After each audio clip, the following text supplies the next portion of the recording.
Hi there, happy chatbots. It's time for more mouse content.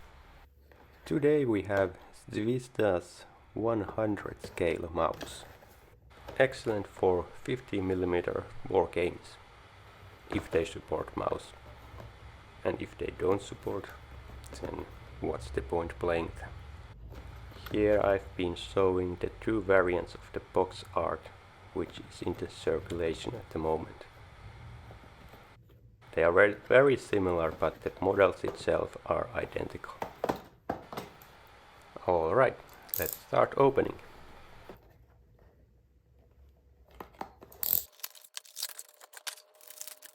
Here's a notice about the Art of Tactics site, that the old address is no longer valid, but there's no really point checking out the new one either, because the links are broken and lots of content are missing.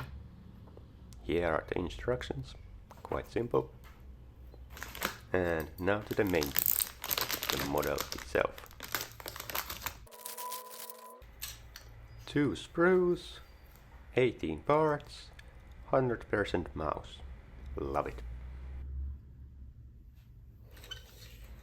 Let's start by taking off the tracks and the lower hull. After building some larger scale models, I really have to say that I love how the tracks are in one piece on this model. Individual track links, oh boy, those are fun.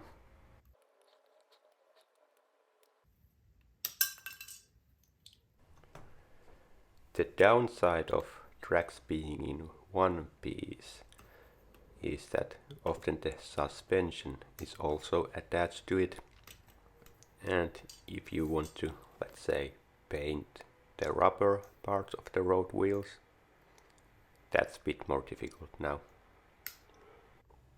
Also, Zvezda's models on this scale are missing all the track patterns.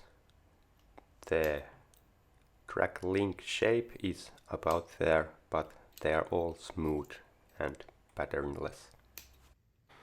But considering the price, which is usually 3 to 4 euros per model, bit more for the Tiger 1 and D35, the models are quite nicely detailed, at least for my taste.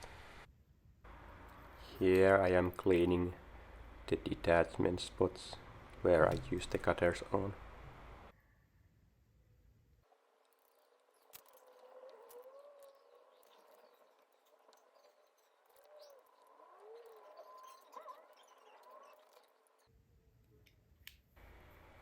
Since this is a snap-on kit, no glue is required in assembly. But using glue makes the connections more secure. On mouse, the finish is pretty good even without the glue. But on other models I have used glue in some places. The hull has 2 pins on both sides where the idler and sprocket wheel attaches themselves and hold the tracks in place. The pins are not symmetrical, so tracks cannot be put backwards in place, which is nice, knowing my skill of making errors. It's time for the support structure for inside the hull, which will hold the engine deck. This part is symmetrical, so it doesn't matter which way you put it in. It will work in both cases. Talking about the engine deck, let's put that in place next. The upper hull parts are also attached to it.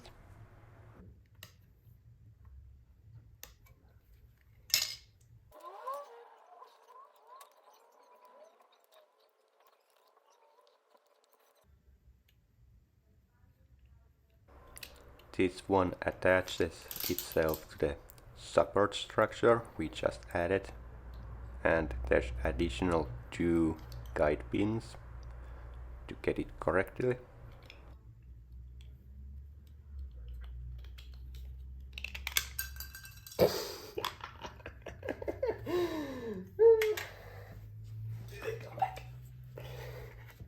The right track knew how much weight it would have to support and was like, nope, I'm out of here.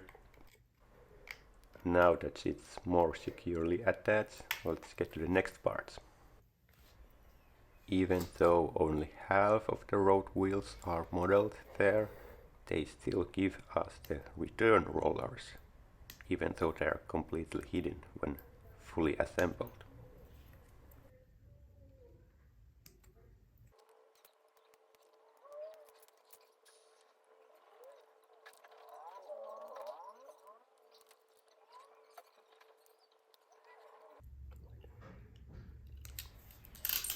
Alright, now that the side plates... I can't speak. Cut that one out. Alright, now that the side plates are ready, let's put those in places. Again, the idler wheel and the sprocket wheel have pins where the side plates attaches, and there are little guide nuggets on the top part of the side plates also to help them align correctly.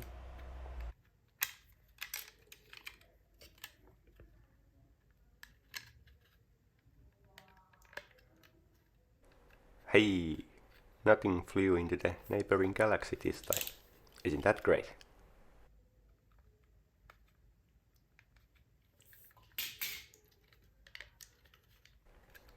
Instead of finishing the hull, how about we work on the turret instead? Because that makes sense. Mausnikov, you are a bloody idiot. Here's the bottom part of the turret. And here's the turret front. And the smallest pieces of the build, the support structure for the turret front and the gun mantlet.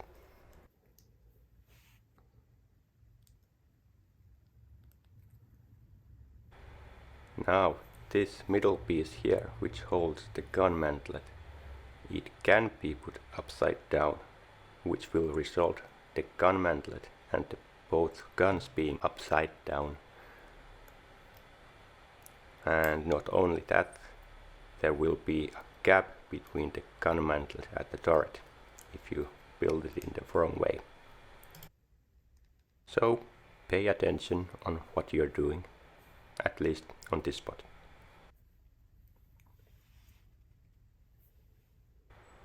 After the support structure is ready, we can put the turret front in its place.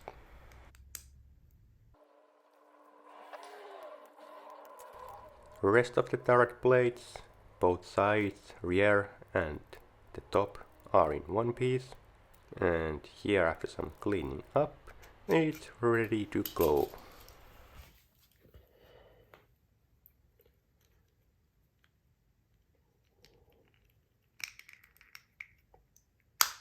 Snaps right into place.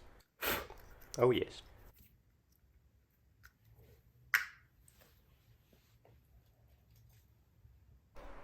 Alright, let's bust out the gun mantlet here and both of the guns.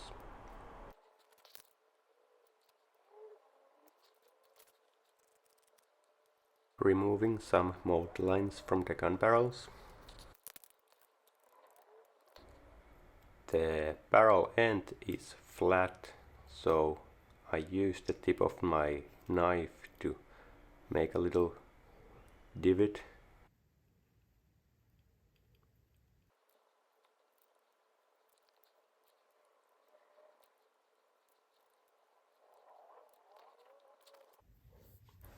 First I'll align the 75mm into its socket, and then I apply more pressure to get the main gun into its place.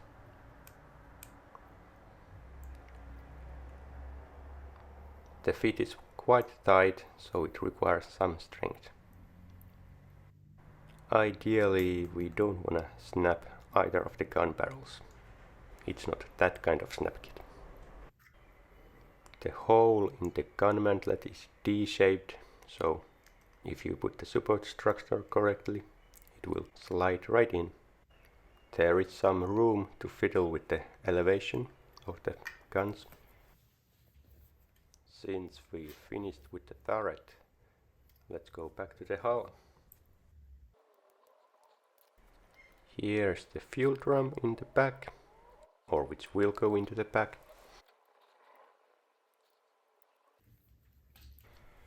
The fuel drum consists of two halves, and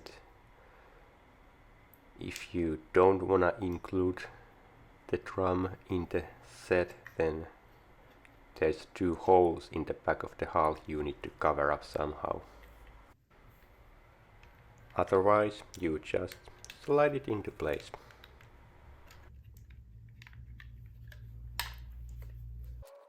One more part left on the sprue, which is the large middle deflector shield.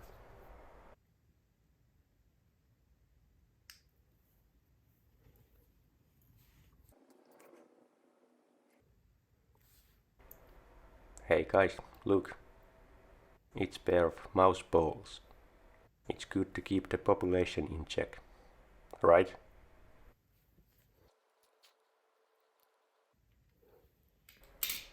When putting the deflector shield onto the hull, you wanna apply the pressure on the parts where the studs or the pins are, since otherwise you risk bending it.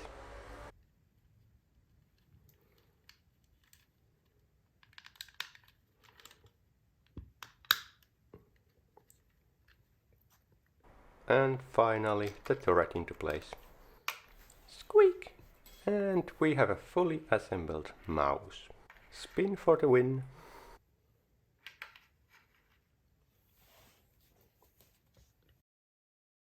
Here it is, in its all blocky and chunky gloriness. Beautiful. And almost focused.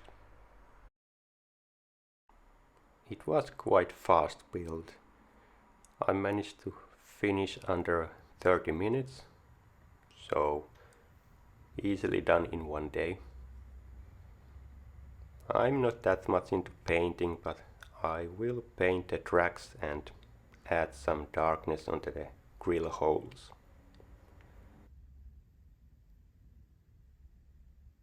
I'd say this is an excellent model for getting into the model building if you have never tried it before. It's cheap, but it will give you the satisfaction for completing it.